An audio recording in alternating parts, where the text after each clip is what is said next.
beautiful fall day here in the city of Krakow, or Krakow, in Poland. We've been here for a week. We haven't really brought the camera with us a lot because we had other things going on, but we are going to Warsaw next, and we're excited about that. We'll share more. But yeah, this is a beautiful street. Poland has been so nice. It's my first time here. It reminds Sasha to his homeland a lot. That's Russia, for those of you who don't know. We see a lot of the USSR influence in this part of the world. We came to, well, first problem, I just forgot the name of the attraction. Wieliczki? It's a salt mine. Salt mine, Wieliczka. Wieliczka. Well, I'm Latin American, so it wouldn't be natural for me to pronounce. Wieliczka. He's bad in Polish, really bad. So it's like a salt mine, UNESCO heritage, this and that. We're gonna show you everything. Oh, we actually just posted our first video on YouTube, a little thing, and it's already almost 100 subscribers. So thank you so much for watching us. Oh my gosh. These salty things. It's us. You excited? I am.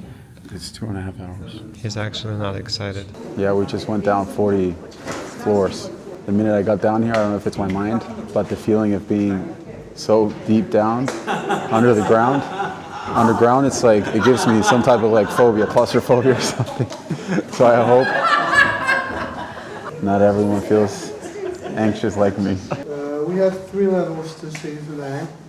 The deepest spot we're gonna be is at 135 meters underground, twice as much. I think that I have to focus on not thinking that we're so deep down, because it's gonna mess with mine. They had to protect it somehow because they didn't want to collapse the place. There was no other options than a wood. You see? It's airtight. These hallways, once I close both of the doors, it's airtight. We're deep underground in Poland's Wieliczka salt mine, just outside Krakow. This place is 700 years old and was once Poland's biggest moneymaker. The mine goes 327 meters deep, taller than the Eiffel Tower upside down. There are 287 kilometers of tunnels, like a secret underground city. But our tour? Just a comfy 3.5 kilometers. Back in the day, this was Poland's cash machine.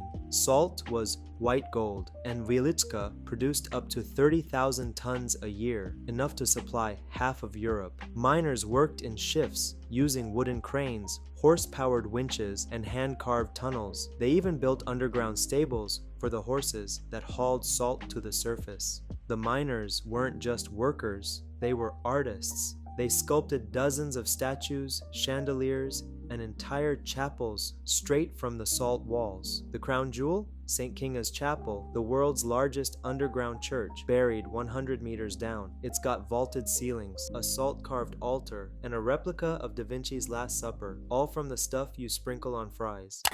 Okay, so we are leaving as fast as we can. It was nice, but we are exhausted and it's hot.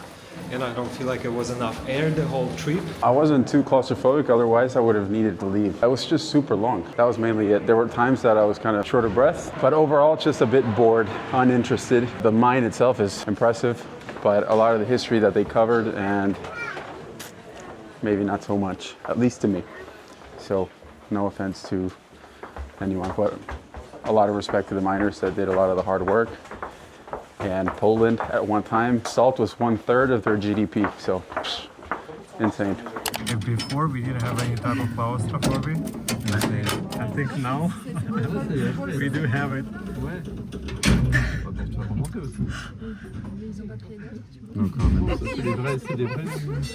Why would I be scared? But I don't like to be in such a tight space. Oh my gosh. To say that it's not comfortable is to say nothing. We're alive! That was something. Yeah, and the fact that we paid for this experience. Is it on this side? I think so. Okay. Yeah, it's going to Krakow. We made it. Wow. Look at the train, guys. Okay, so this adventure we can consider as finished. So this is the Airbnb where we stayed at for a week. We were here for 4 nights or 5 nights. The weather was crappy most of the time, just raining and cloudy. But we woke up to a beautiful fall morning. Nice, crispy fall morning. Beautiful. We're catching a train to Warsaw. So just gonna show you guys the Airbnb. Don't look at the mess. We're actually just packing and picking up. But we really enjoyed the design of the apartment. It's super nice. The colors, really nice. Very modern. It's like a nice shower. So this is where we were staying. It used to be a local brewery here in Krakow, this building in the back. And here we are, ready to go. Next stop, Warsaw.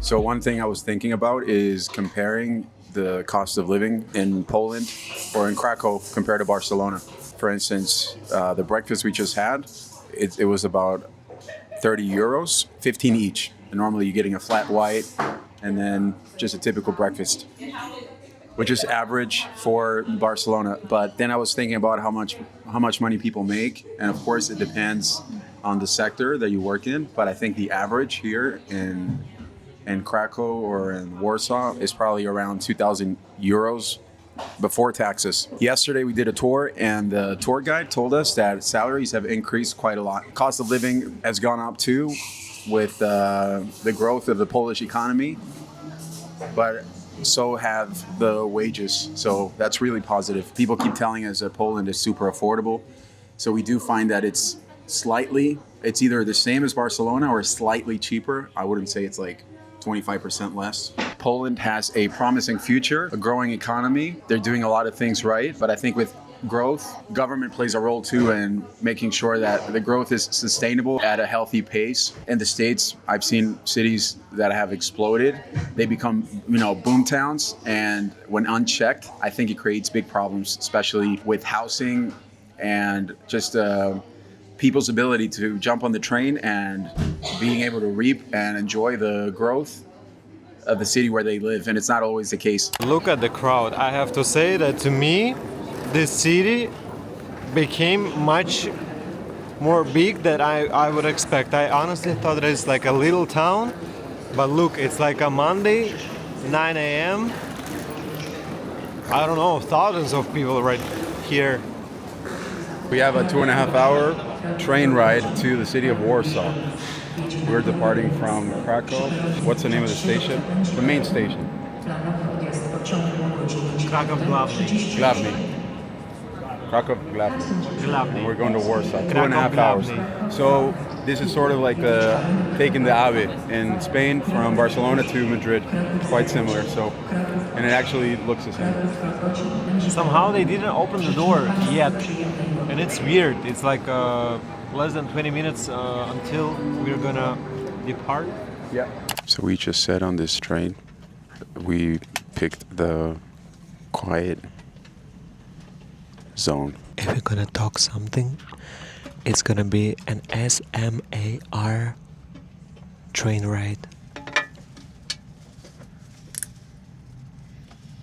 Why are you so loud? We have a live reaction of this toxic boyfriend to show him later, because he thinks he always reacts in a sweet way. Poland in general so far, it just feels like such a welcoming country. And I don't know, something very peaceful about it. We paid 25 euros for this train ticket, and it includes a water and a snack.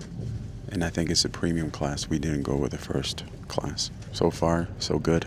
It left right on time.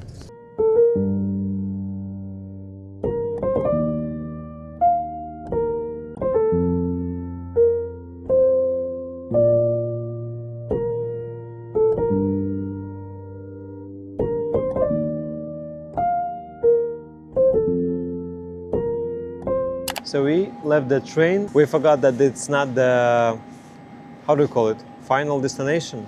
Yeah.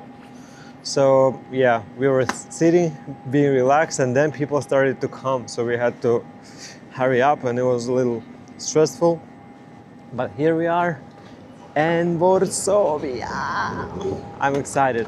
I really enjoyed our trip to Krakow, and usually I like capitals more than small towns. So we're gonna spend around 10 days here, which is a lot. I think it's one of my biggest trips to any country I've ever been. And one of my favorite things that we're not gonna be rushing anywhere, and we're gonna have enough time to explore, to chill, to work, to relax.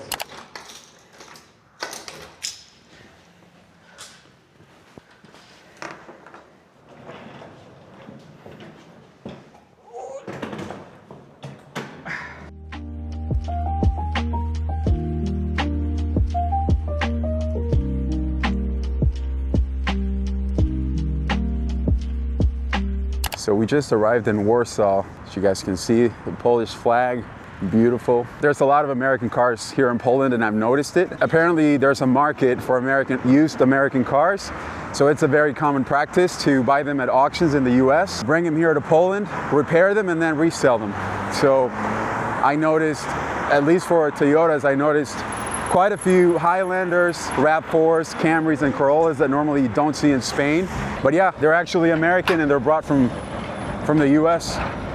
So that was quite interesting. We're looking at the trams. It looks like the transit system in Poland works pretty well. You know, for now it's been very consistent, right? On time, modern. There's a lot of inspectors, so this is not the country to try to skip.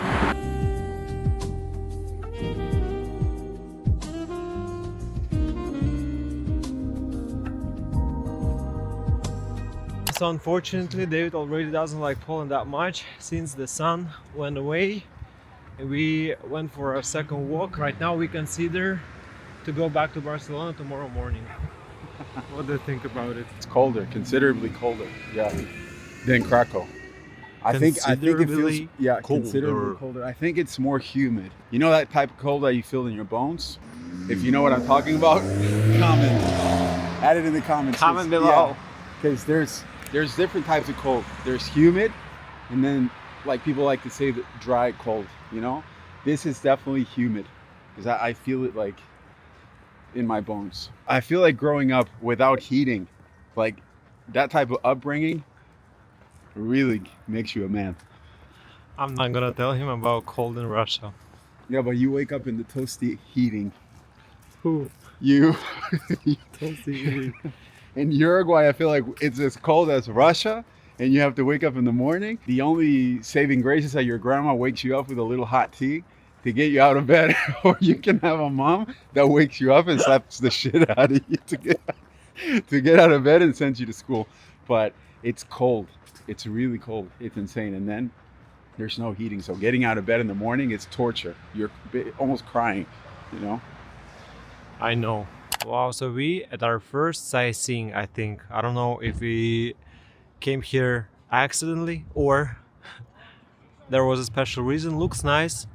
It reminds me of Christmas time already. But I have to say that everything which is here was actually destroyed during the Second World War and just rebuilt it. So all these streets really reminds me home big time. Look. Wow. Wow, it's nice. I just understand that like my tourism is looks like this. And I feel like a tourist in such places. When it's like a sea and palms, I feel like I don't need this anymore. I need Eastern Europe. Okay guys, we actually teleported to the day and we are at the same street continuing our exploration journey of Warsaw. I have to say that I am really impressed by this country. It reminds me of everything good which I remember from Russia, but also it's I don't know, just nice, clean, modern. People are so stylish. I would never think I would tell that people are stylish, because I usually try not to generalize things, but here so many nice well-dressed people. It's insane to me. After Spain, I just feel like I'm back to life. We are doing this tour. It's a free tour. I mean, you have to give some tips, but still, it's free and it's always nice. We use it like for the third time, and I enjoy it a lot. Warsaw is Poland's beating heart and biggest city, 1.8 million people packed into 517 square kilometers. That's twice the size of Paris, but with half the population, so plenty of room to breathe. Our walking tour sticks to the compact old town just 1 kilometer from end to end, rebuilt brick by brick after World War II. In 1944, the Nazis blew up 85% of the city, but locals used old photos and paintings to rebuild the old town exactly as it was in the 1700s. Today, it's a UNESCO World Heritage Site, the only place on the list rebuilt from total ruins. In short, Warsaw was destroyed, then rebuilt, and now thriving, a city that turned ashes into a masterpiece. Walk the cobblestones, feel the history, taste the comeback. You're standing in Europe's Phoenix. I was gonna try to read this sign in our apartment, which we rented from a Russian-speaking guy. I don't know where he's from, but yeah. Хочу быть всегда влюбленным. Хочу быть всегда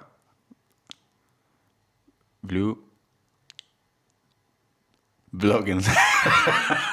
I forgot it's a lot. What's the last one again? Ным, влюбленным. Влюбленным. Влюбленным. Хочу быть. Но не быть. Быть. Хочу быть всегда влюбленным. Babe, you're like a Spanish or who? I am though. Why you're like missing V and B? Быть. Insane. I have to say that I'm a strict teacher. Not only strict, one of his friends one day over lunch taught me a few things and I learned immediately, but Sasha can be quite an intimidating teacher. So last try, the final exam. Хочу быть. What am I doing wrong, guys? Влюбленным. See? Okay. It was bad? Хочу быть всегда влюбленным.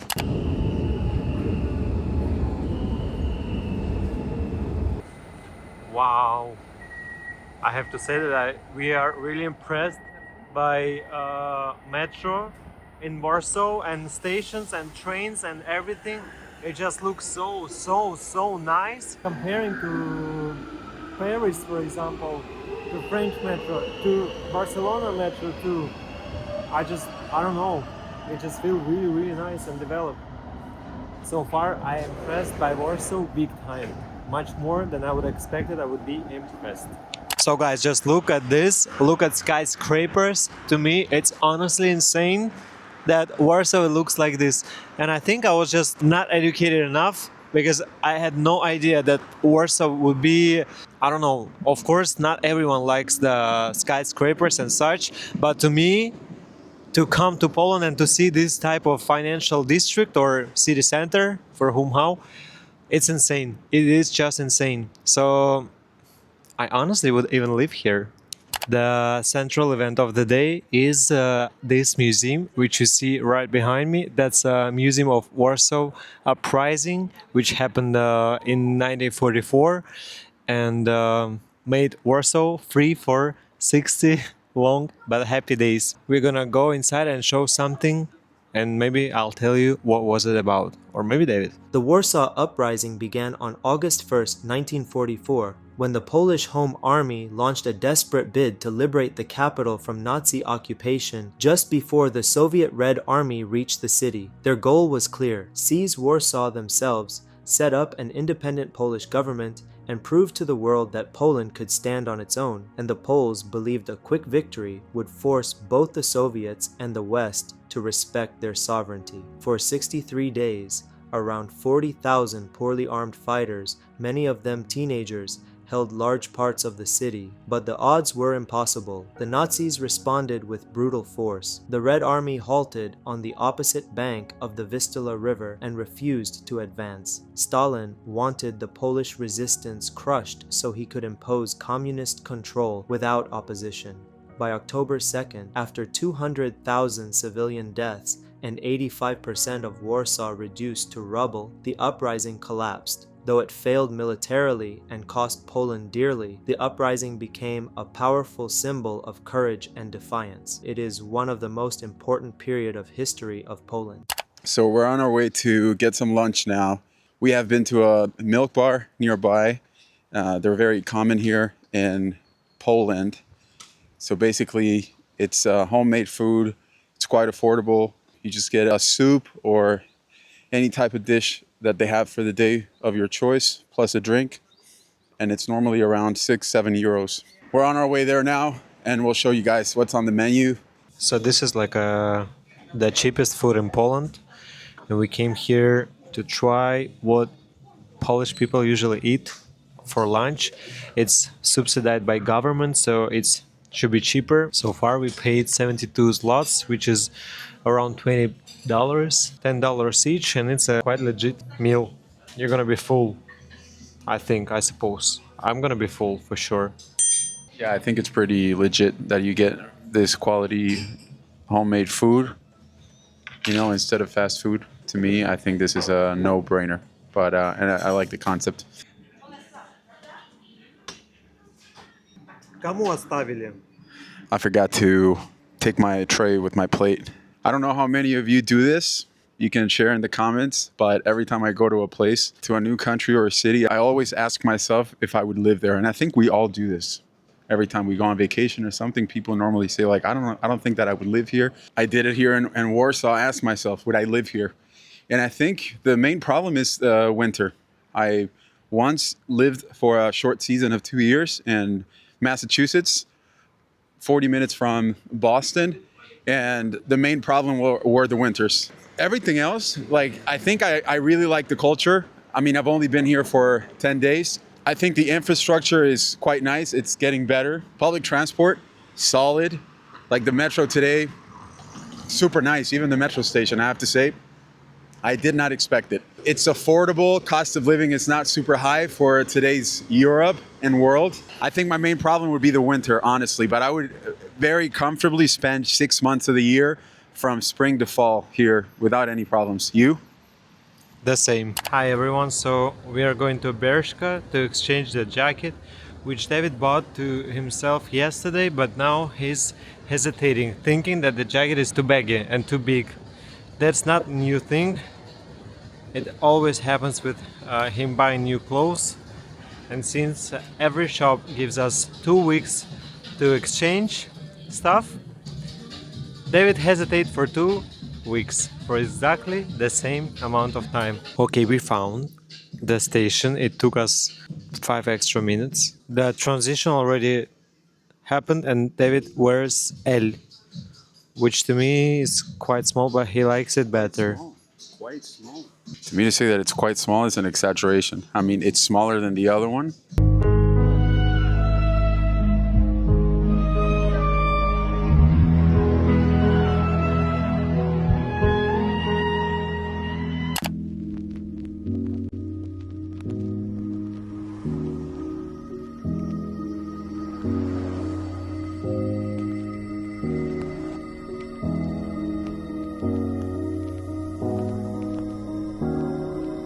That's the highest viewpoint, I think, in Europe, in case if we don't consider St. Petersburg as a Europe. It was just opened in 2025, in September, so we're gonna check it out. And of course, we're gonna show you guys everything. So this is the Varso Tower in Warsaw.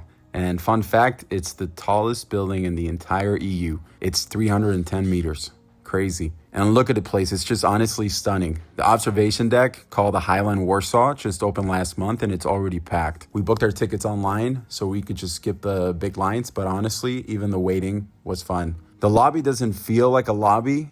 It's full of interactive screens, plants hanging everywhere, little AR history moments. Then the glass elevator shoots you up 230 meters to the 53rd floor. It's an open air, 360-degree views, and wow, nothing prepares you for this. If you come to Warsaw, you seriously have to go. And being up here just got us thinking about something that everyone keeps talking about. That's Poland's economy. Because honestly, you can see it from up here. Poland's been growing faster than most of Europe for years. They avoided a recession when others didn't, bounced back faster after COVID, and now their economy is over $1 trillion. That's bigger than Switzerland. It's wild. A big part of it has been investments from the EU, tons of exported goods and rising salaries, and huge companies like Google and Microsoft setting up here. People keep calling it the Polish miracle, and honestly, standing here, we get it. You look down and it's cranes, new buildings, the river shining. The city is just expanding in every direction. We stayed up here almost 2 hours, had a cold Polish beer, felt the wind, watched the sunset, and just took it in. It was a great time. It felt like the perfect moment to cheers to Poland. Because if this is the view now, imagine what's next. Opa, and now Oi. put your arm there. No. Look, do this. Look, dawaj, behind the glass. I feel like the floor is moving. Put the camera behind the glass, babe. Do it. No, I can't. Please, vertigo, no. Just a little bit behind the glass. Oh, yeah. Okay, My feet, it's like, babe, okay. I have vertigo. Do behind the glass, please. Stop, I'm not gonna do it, I already did. Please. I know, I feel it too when I get close. Yeah. They were getting vertigo with watching you. Thanks. They said so risky, like they were getting vertigo seeing you. I'm not the only one.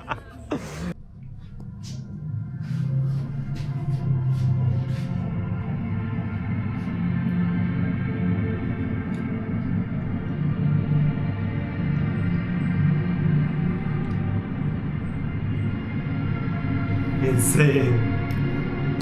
Crispy, cold night in Warsaw. Clear skies, you know what that means. It's colder than usual. But guys, Warsaw is alive. It's such a nice city. The energy here is just, it's vibrant city. I think right now Warsaw is just like going through a really cool period of growth. It's like that sweet spot, you know, it's growing, but it's still nice and clean and affordable and fun, innovation. We're even seeing the locals experience their city in a new light. A city that was completely wiped out after World War II. Such a history, you know, and they literally rose from the ashes. This Warsaw that you see today is telling a very different story. We are going to the biggest park of Warsaw and probably the whole Poland. I'm gonna check it out.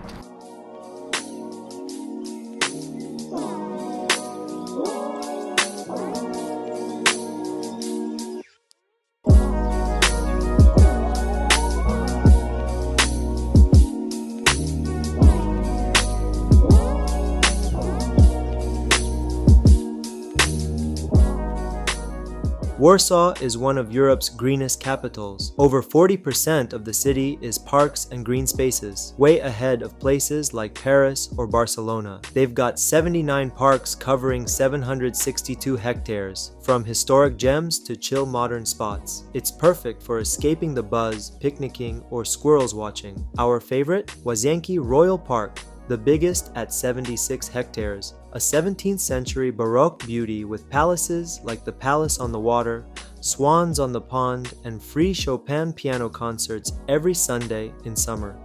We wandered there one afternoon, spotting peacocks and squirrels everywhere. It's like stepping into a fairy tale, but real. But the fall. The leaves turn fiery red, orange, and gold. Entire parks become living paintings. I've been living in Barcelona for 3 years and never saw anything like this. No such colors, no such crisp air. Turns out I missed it badly. Walking here, crunching leaves underfoot, breathing in the cool fall breeze, it was pure bliss.